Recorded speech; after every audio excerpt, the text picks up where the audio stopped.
있으니까 또 떨립니다. 하나님의 말씀을 이렇게 들고 전할 때면은 항상 좀 두렵기도 하고 떨리기도 합니다. 많이 이렇게 경험을 쌓고 한다고 그래도 이 강단에만 서면은 조금 두려움이 있습니다. 왜냐하면 잘못 전하면은 어떨까 하는 그런 두려움입니다. 하나님 말씀 잘 전할 수 있도록 분들 기도 부탁을 드리고요. 오늘 말씀을 보면 두 가지로, 두 단원으로 이렇게 나눌 수가 있는데, 첫 번째 단원은 1절에서 4절까지를 보면은 하나님의 구원과 다윗의 찬송이라는 제목을 잡을 수가 있고요. 두 번째로 5절에서 8절까지의 말씀을 이렇게 보면은 이제 다윗이 이제 하나님의 은혜에 대해서 고백하고 간증하는 그런 내용이 5절에서 16절까지 이 두 단원으로 나눌 수가 있습니다. 다윗은 모든 대적과 사울의 손에서 자기를 건지신 하나님을 찬양하고 또 하나님께서 그의 어떤 도움이 되어지는가를 고백하면서 이렇게 찬송을 계속하고 간증을 하게 됩니다. 우리가 지금 목장 제도를 이렇게 도입해가지고 하는데 아마 우리하고 좀 잘 맞지 않을까 이렇게 생각을 해봅니다. 왜냐하면 성도라면 하나님을 알게 되고 또 하나님을 통해서 은혜를 받고 하나님께서 우리를 어떻게 도우셨는가에 대해서 감사하고 또 감사를 통해서 우리가 이제 간증하고 고백하고 간증하는 일이 성도가 해야 할 아주 본분이 아닌가 이렇게 생각을 합니다. 그런 의미에서 우리가 행하고 있는 이 목장 제도가 아주 저는 잘 맞는다라고 이렇게 생각을 합니다. 오늘 두 부류로 이렇게 나눴는데 먼저 다윗이 하나님의 그 구원하고 하나님께 찬송하는 모습을 이렇게 보게 되면은 참으로 의아스럽다라고 하지는 않습니다. 왜냐하면 여러분들은 성경을 통해서 많이 다윗에 대해서 이제 접해 보셨기 때문에 다윗이 어떤 인물이고 어떤 사람이고라는 것을 잘 압니다. 특히 다윗은 우리가 잘 알고 있는 것처럼 하나님과 마음이 합한 자다. 그 이상 좋은 표현이 없어요. 하나님과 합했다라는 것은 오직 하나님만 알고 있다라는 그런 내용일 수도 있겠죠. 그 반대로 하나님과 합하지 않는 사람, 세상 사람들이죠. 그런 것처럼 이 다윗은 늘 하나님 마음에 쏙 들었다. 이렇게 할 수 있습니다. 만약에 진짜 우리 자녀들이 마음에 쏙 들은다면은 여러분들이 뭐든 못 해주겠습니까? 하나님도 아마 다윗을 보면 그런 마음이셨을 것 같아요. 그래서 하나님께서 표현을 내 마음에 합한 자다라고 이렇게 표현을 한 것 같습니다. 오늘 본문 말씀 1절에서 4절까지를 보면은 그 세 분류로 이렇게 나눌 수가 있는데 그 첫 번째가 다윗이 찬양을 하나님께 드리는 이유에 대해서 이렇게 쭉 나열을 하고 있습니다. 그 첫 번째 이유 중에 이유가 뭐냐면 다윗이 하나님을 찬양한 것이 모든 대적들에서 건져주셨기 때문이다. 이렇게 표현을 하고 있습니다. 또 한 가지는 사울에게서도 또 이렇게 건져주셨다. 사울은 왜 이렇게 따로 분류를 했느냐? 그냥 보통 세상 사람들하고 분류해 놓은 것은 사울은 기름 부은 받은 자이기 때문에 성경은 따로 이렇게 분류를 해놓은 것 같습니다. 다윗이 찬송한 이유를 보면은 그 대적의 손에서 구원받음에 대한 그 찬송이 나오는데 먼저 하나님께서는 다윗을 하나님의 마음에 합한 자라고 이렇게 말씀을 하셨습니다. 조금 전에 말씀드린 것과 같이 하나님의 축복이기도 하지만 한편으로는 다윗의 주위에는 적이 많다. 이렇게 볼 수도 있겠죠. 그 반대로 생각을 한다면은. 그런 이유도 있겠지만은 하나님의 마음에 합한 자는 세상 사람들의 마음에 합한 자가 될 수 없다라는 사실입니다. 그래서 하나님을 믿는 사람들이 세상에 미움을 받는다 할지라도 조금 더 이상하게 생각하거나 두려워하며 놀랄 필요가 없다라는 것입니다. 왜? 우리에게는 하나님이 계시기 때문에 세상 사람들이 아무리 좋은 것으로 우리를 유혹한다 할지라도 하나님은 그 이상의 것을 갖고 계시기 때문에 우리는 그것을 쳐다보지도 않아야 될 줄로 믿습니다. 그렇지만 그런 상황이 하나님의 놀라우신 구원의 능력을 체험하는 계기가 될 수도 있죠. 그래서 하나님의 구원을 찬양하는 기회가 바로 대적들을 물리쳐 주신 그런 것을 우리가 볼 때 우리는 하나님께 감사를 해야 될 것입니다. 그리고 조금 전에 말씀드렸던 것과 같이 사울의 손에서도 이렇게 구원받은 것에 대해서 찬송을 했는데, 다윗이 그 대적의 무리에서 특별히 사울을 따로 분류한 이유를 제가 말씀을 드렸습니다. 다윗은 그 평생에 사울에게 받은 고통보다 더 가혹한 고통을 받은 적이 없을 것입니다. 왜냐하면 다른 대적자들은 고통을 받은 만큼 고통을 주어서 진멸을 시킬 수가 있지만은 사울에게는 감히 손을 댈 수가 없는 것이거든요. 그래서 늘 사울에게 그 다른 부하들이 죽이자, 손을 대자라고 이야기를 했을 때도 다윗은 사울은 하나님께서 택하신 기름 부음 받은 자이기 때문에 내 손으로 어찌할 수가 없다라고 늘 만류를 했습니다. 그래서 하나님께서는 이렇게 대적할 수 없는 자는 하나님께서 직접 나서서 다 처리를 해주시는 것에 대해서 다윗은 감사 찬양을 할 수가 있다라는 것입니다. 그래서 하나님의 그 구원과 하나님 자신이 처리할 때까지 기다렸던 그 다윗, 우리가 본받아야 될 그런 이유가 되지 않을까 생각을 해봅니다. 그러면 다윗이 찬양한 내용이 어떤 것인가를 보도록 하겠습니다. 다윗의 찬송은 이렇습니다. 다윗은 자기가 당하는 수많은 고난 속에서도 하나님을 의뢰하는 신앙을 절대 잃지 않았다라는 것입니다. 하나님의 구원을 체험했고 그 구원에 대해서 감사 찬송을 늘 들었습니다. 우리가 알다시피 시편에 보면은 절반 이상을 찬양을 한 것을 알 수가 있습니다.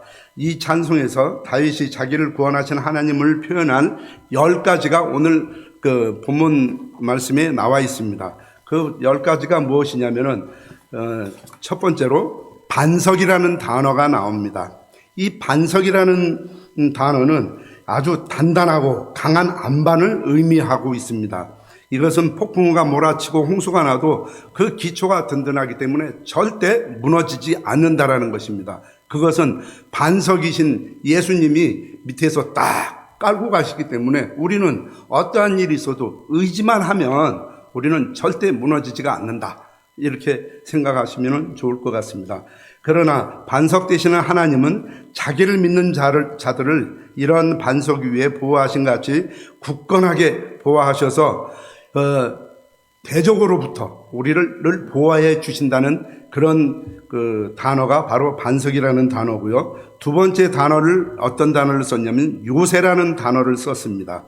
이는 사람의 힘으로 짓지 아니한 천연적인 지리적인 조건을 갖춘 피난처를 이야기를 합니다. 만약에 요새라고 여러분들이 잘 아시면은 전쟁을 옛날서부터 전쟁을 보면 무슨 요새 이렇게 했는데 난공불락이라고 이야기를 합니다. 난공불락이라는 것은 쳐들어올 수 없는, 적들이 쳐들어올 수 없는, 무너지지 않는 그런 요새를 우리는 그런 성을 갖다가 요새라고 합니다. 그러니까 천연적으로 이용을 할 수 있는, 그러니까 하나님께서 자연까지도 다 다스린다는 표현을 이렇게 해줬습니다. 세 번째로는 건지시는 자. 건지시는 자 하면은 일단 빠져야 건져줄 수가 있겠죠. 그러니까 우리의 생명이 물에 빠지거나 어디에 잠겼을 때도 건져주시는 하나님이 계시기 때문에 우리는 언제든지 믿고 나아갈 수 있다라는 표현입니다. 그리고 네 번째, 하나님이라는 단어가 나오는데 그것은 창조주 하나님이라는 그런 뜻입니다.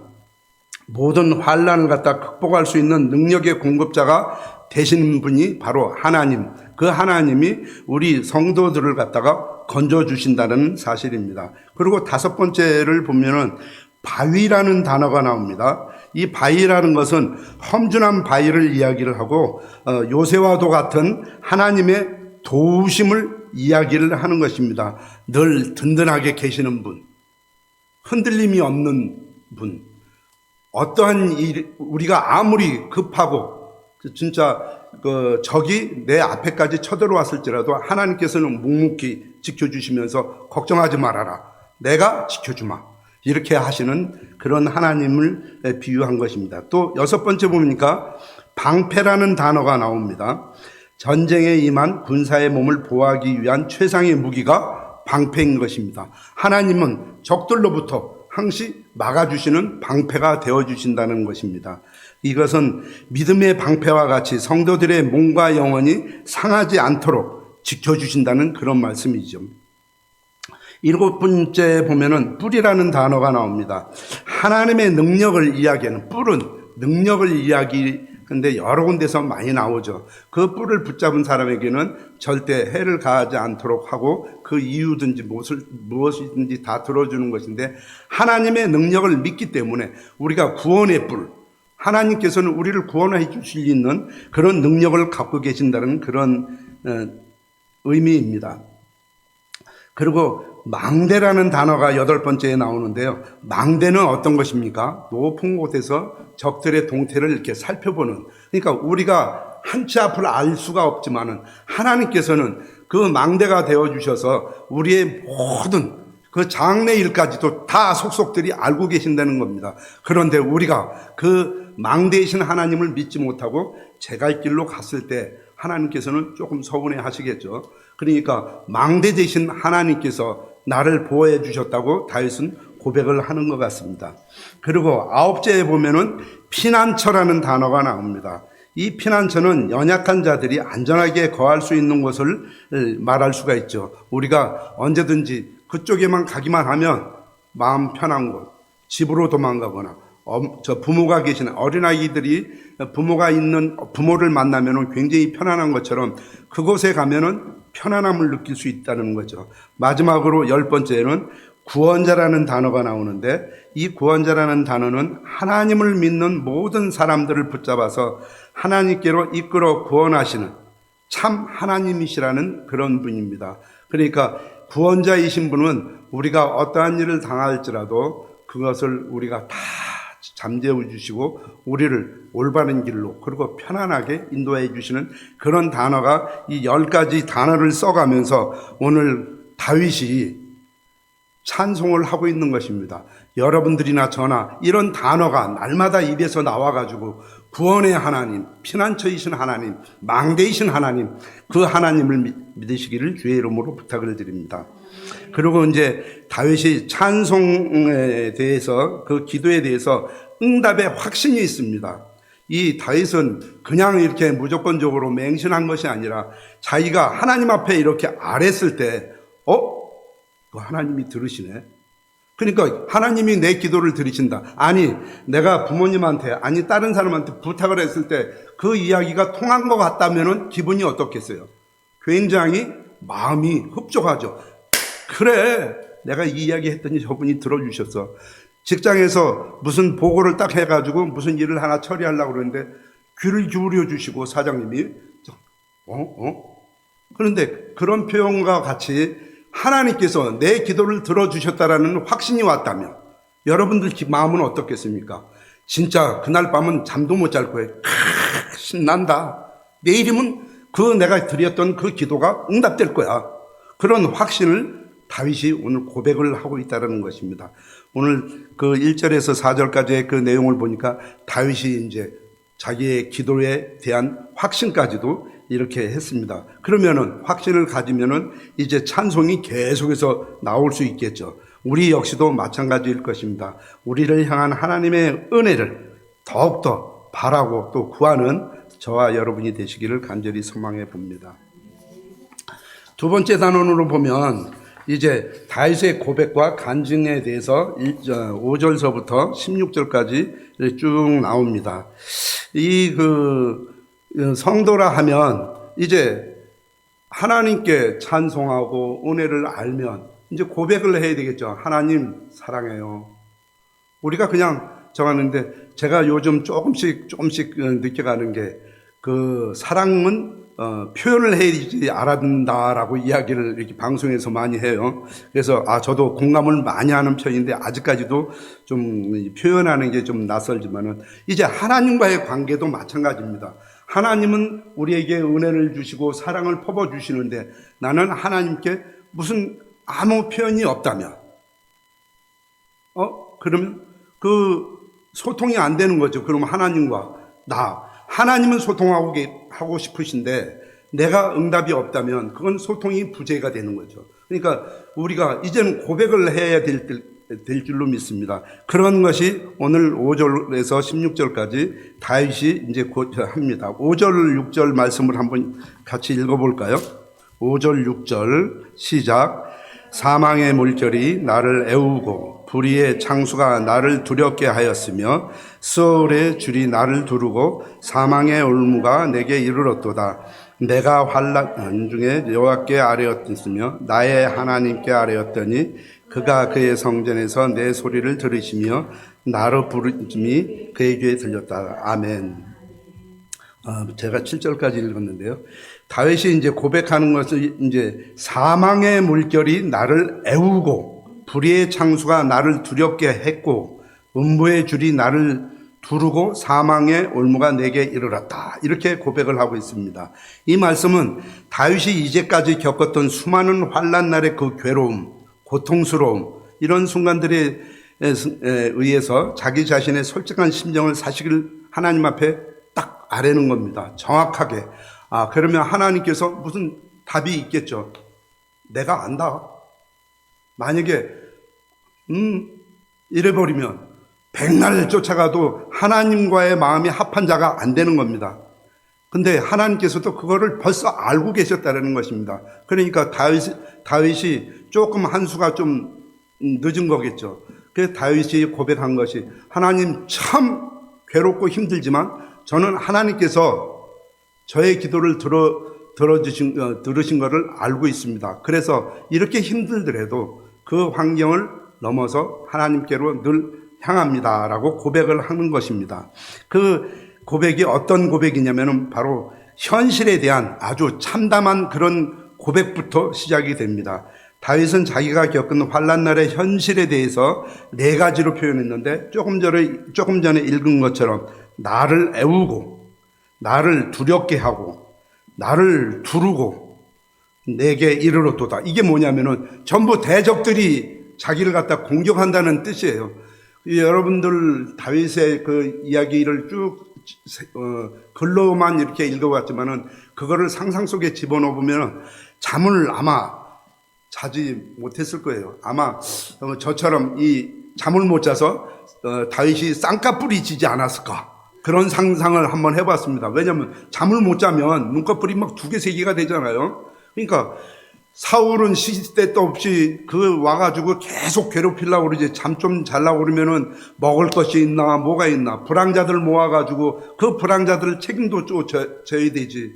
그러니 얼마나 힘들겠어요. 아무리 자기 능력이 출중하다 하더라도 적이 계속해서 거처할 곳 없는 사람을 쫓는다는 거는요 진짜 불안 속에 살아가는 거거든요. 그런 불안 속에서도 다윗은 하나님께 고백을 합니다. 내 있는 현실 그대로를 하나님 앞에 이렇게 고백을 합니다. 거기에서 더 두려운 게 뭐냐면은 사망에 대한 이 고백이 나와 있습니다.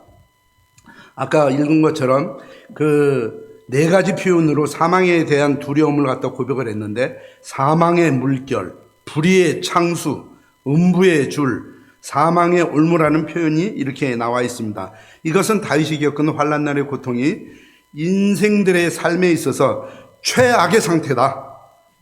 최악의 상태라고 그렇게 이야기할 수 있습니다.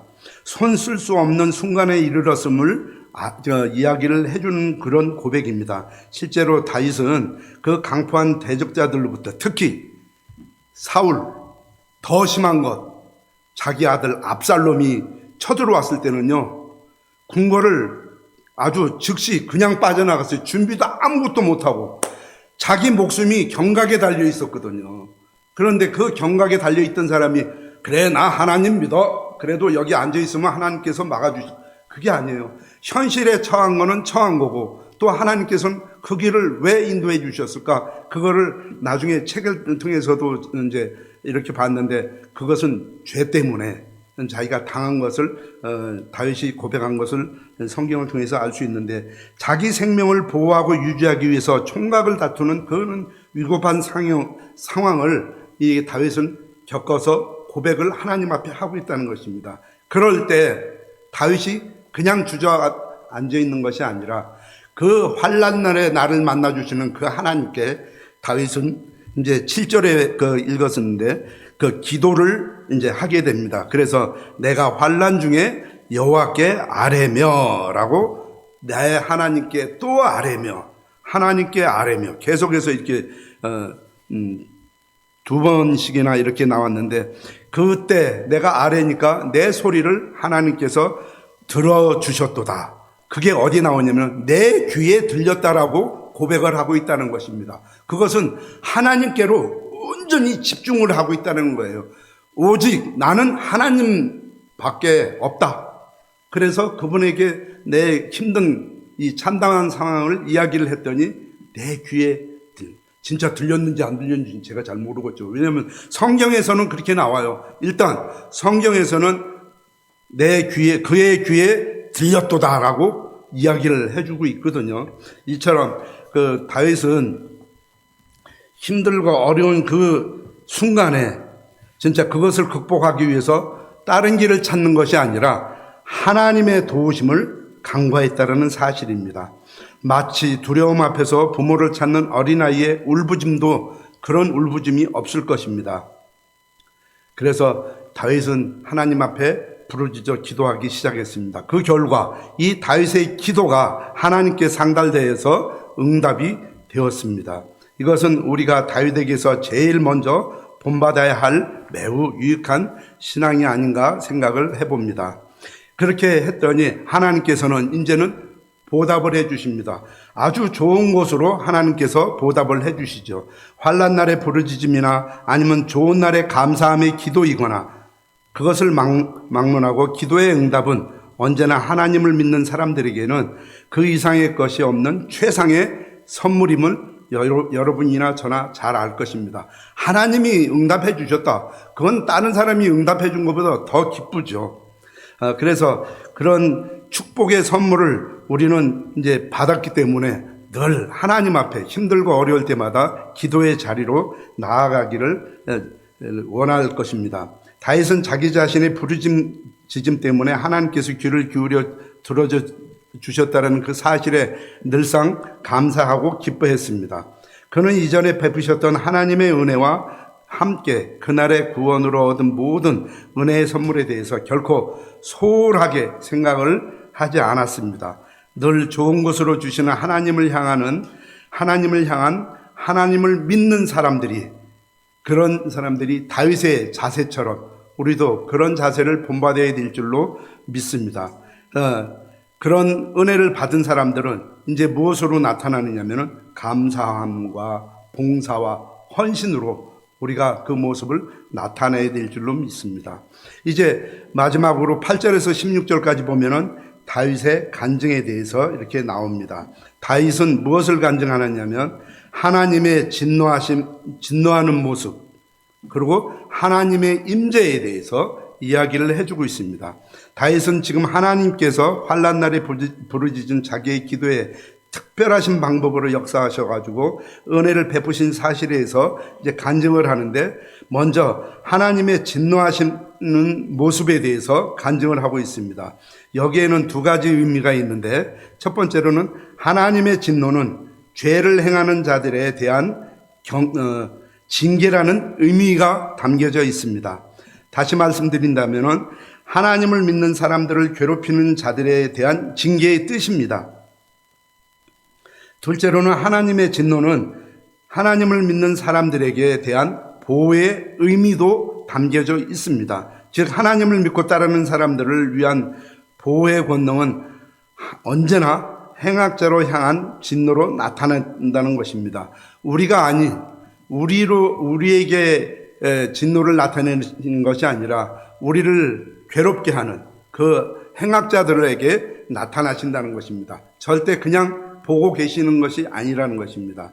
두 번째로는 하나님의 임재에 대해서 간증을 하고 있는데 다윗은 계속해서 진노하신 하나님의 임재를 간증하고 찬송을 하고 있고 또 다윗이 말하는 하나님의 임재에 대한 여러 모양의 간증을 이야기를 하고 있습니다. 여기서 우리는 하나님의 임재하심이 모든 사람에게 동일하게 느껴지는 것이 아니라는 것을 깨달아야 될 것입니다. 그러나 분명히 한 가지 공통점이 있습니다. 그것은 언제나 위엄과 권위를 가지고 능력으로 나타나시는 하나님이시라는 점, 그리고 그를 찾는 자에게 언제나 은혜를 베푸시는 하나님이라는 사실을 우리가 깨달아야 될 줄로 믿습니다.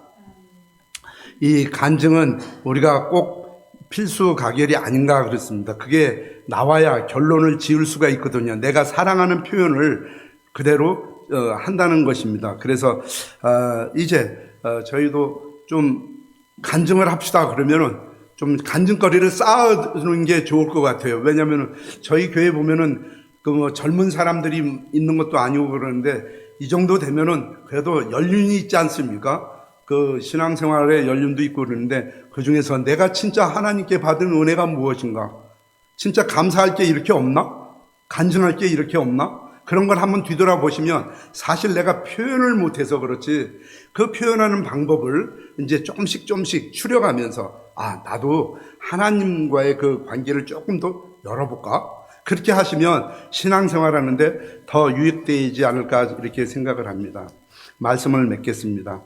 하나님의 구원을 통해서 찬송하고 감사하고 간증하는 다윗을 보면서 우리 역시도 살아온 삶을 뒤돌아보고 우리를 구원해 준 하나님의 은혜에 감사하며 찬송과 간증을 통해서 하나님이 나타내시고자 하는 그 뜻을 잘 헤아려 가지고 마지막까지 최선을 다하는 성도가 되시기를 주의 이름으로 부탁을 드립니다.